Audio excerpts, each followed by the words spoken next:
go. Slow down, slow down.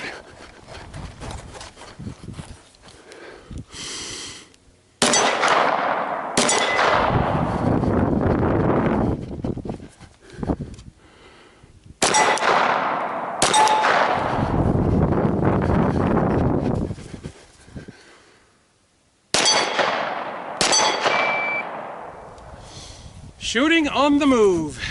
As most of my videos are born from comments or questions online, this one is shooting on the move. Linear is the only way. Shooting on the move, period. Linear is the only way.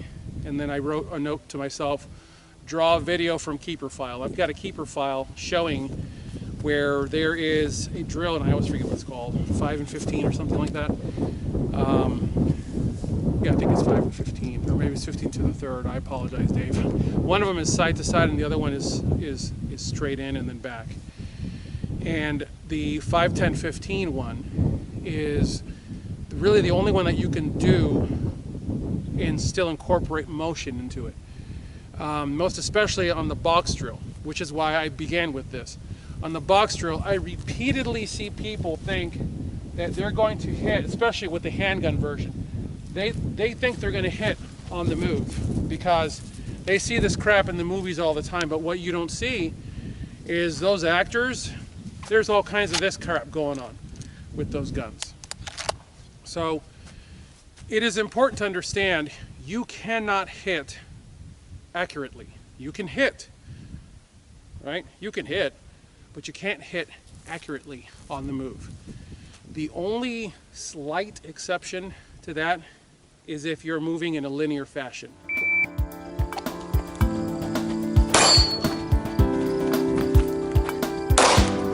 Did I hit? Nope, I didn't.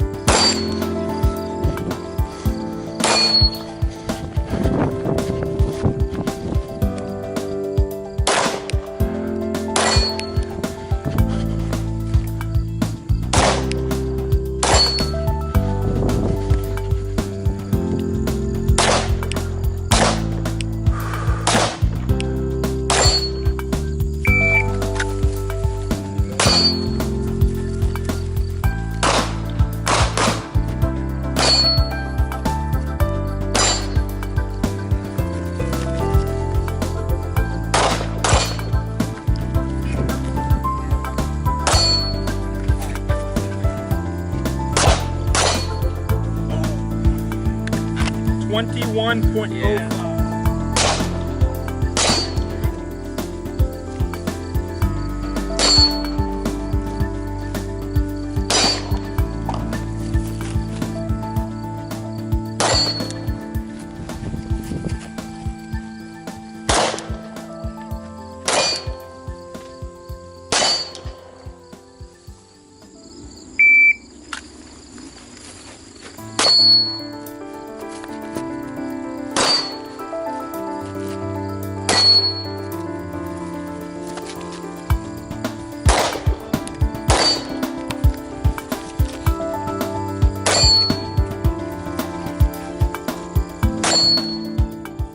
You're moving right on that line with that bad guy, chances are you can probably get a halfway decent hit on him when you're moving.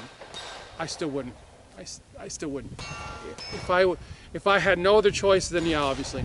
But I mean, I would avoid that. Oh, I would avoid that. When it comes to any level of motion, it's going to have to be move, stop, stabilize, shoot, move. Here's a quick look at a drill from Handgun Combative's Critical Space Pistol. On the far left is a robot that's a stand-in for the bad guy. On the far right is the legally armed citizen. In between the killer and the legally armed citizen are all of the innocent bystanders that must be avoided. During this exercise, I got it completely wrong. However, this is such a great teaching moment that I left it in because I want you guys to watch how I get it wrong, how Dave explains it, I understand it, and then how I get it right. So let's take this back to the beginning and I'll show this to you guys in real time. You watch what I'm doing and see if you can tell the difference. Here we go.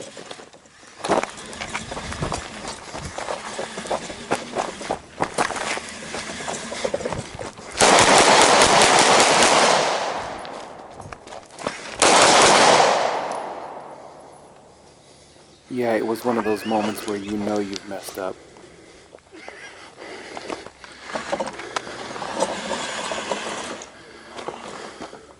Let's have it. Go out, and then come back and go out. You just worked your way through like they were traffic cones. Are we not supposed to close the distance on this guy? Yeah. But being aware. Here's what you should be doing. All right. Let's say he's moving back and forth. All right, so I take my shots. Boom, boom, boom. Boom, boom, boom.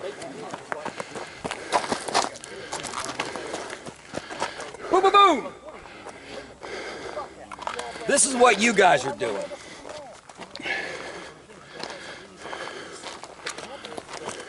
Boom, boom, boom. Boom, boom. All right. They're not Because what I saw was when he began to move, I presumed you were moving him to this side because I went to set up, he You moved. gotta track him. But was that not what I was Instead of doing? Moving back and forth, you just wormed your way to him. Oh, okay. Amongst- I thought you were like close that gap. Okay. I can't say it enough. These are non-hostiles. You can't use them for cover. You can't use them to mask your shooting. And that's what you're doing. Thank you, sir. All right. You want to try it again? Because Yeah. the way you boned that up. Good.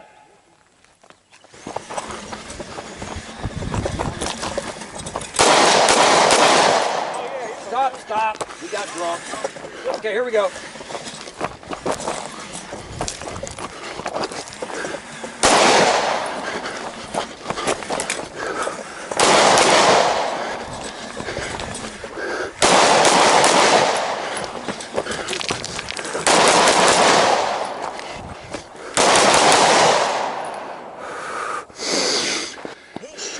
He's going to draw fire.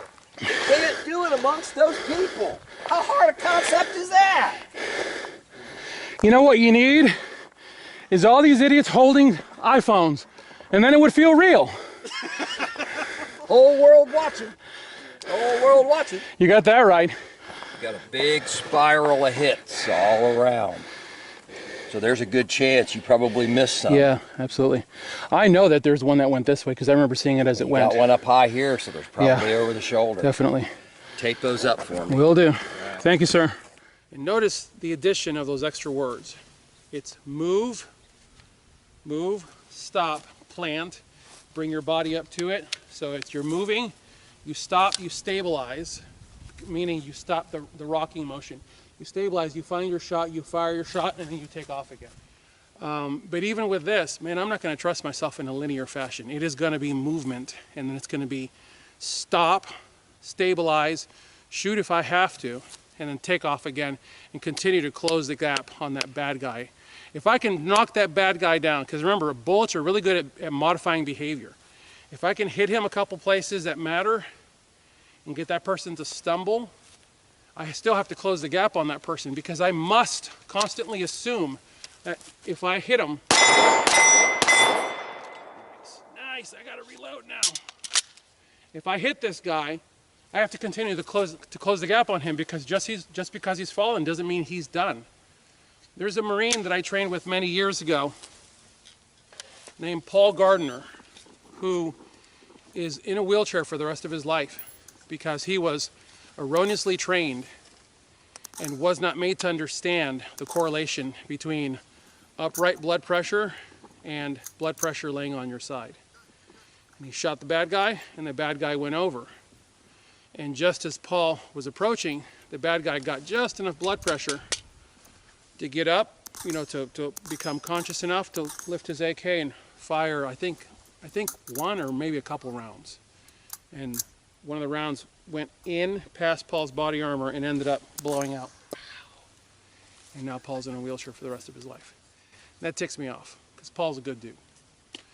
So, if you are launching rounds, listen, forget the whole lawsuit. Forget the lawyer discussion. That is relevant, but for the standpoint of a person who realizes that there's something that is greater than legality, and it's called morality and ethics. You are morally bound to do the best job you can before you pull that trigger. You're a guardian. It's your job to put the work in and practice. You can't just launch rounds. You have to pay attention. You have to do the body mechanics that will get you in the best position to get the cleanest shot possible. And man, that word clean doesn't even, jeepers. You do active killer training like I have, and you realize that your hero complex that you thought, yeah, bro, yeah, that's gone. Man, that is gone. And they start running sim rounds or airsoft, and you realize that it is like shooting a chipmunk on acid. Everything goes out the window. And these ding-dongs that I deal with, yeah, well, my handgun lets me fight back to my rifle. No, fool. Your handgun is what you begin and end the fight with. This weapon is literally at my feet when I'm in church. And I absolutely know that I may not have enough time to reach it right there. And I mean right there. From a seated position in the church pew, my bag is right here with the top portion unzipped that much, so that I can thrust my hand in and do this and get the zipper to clear enough for me to yank this out. That's why it's so thin and smooth. And even with that, I know I may not, unless I see the problem coming, I may not be able to lean forward, reach into a bag and pull out a PDW, which I absolutely know is way more capable than this is. I know I'm better and faster and more accurate with this than I am with this. But I know that I may not have the time to reach this. That's how real this is for me. That is how important it is that you understand. You think you know what you're doing with a firearm, come out and find out. You may not know. You may not know what you don't know. You may think you know, but you may realize you don't even know what you don't know. That was me. When I went out to training, specifically active killer training, okay? Specifically active killer type training is sim rounds, airsoft, and it's force on force. It is a live human being launching rounds back at you. And that is a whole different dynamic than these targets that are politely standing still for me. All these targets simulate is a moment in time. That guy out there is a turd that is doing something at a distance where I have enough time to find the perfect shot on him and take it. That one hit centrally placed, which is where it hit him here, if he's not wearing body armor, I've just stopped him, potentially permanently. Even if he's wearing body armor, I have caused him just enough of a what the crap was that to realize that he's being engaged from a distance, because from this distance, the report of this weapon, especially, yes, be quiet, especially with a handgun, oh, that was a miss, especially with a handgun in varied terrain with like trees, cars, buildings, planters, people, you potentially might have difficulty figuring out where that shot came from. And that's a really good thing to have, especially if this has some kind of a muzzle device on the end of it that ablates that sound in any way possible, or obviously it can, but I don't like putting suppressors on PDWs because it steals from the overall size of the weapon. The whole point of this weapon is to fit into a bag and do its job in a very small package. Okay, I better stop. I'm getting down a rabbit trail. Guys, shooting on the move, that's tactical band camp. You must move, stop, stabilize, shoot, and then take off again. As always, I thank you guys for watching. God bless you all. Get those guns out in practice. Have a good one.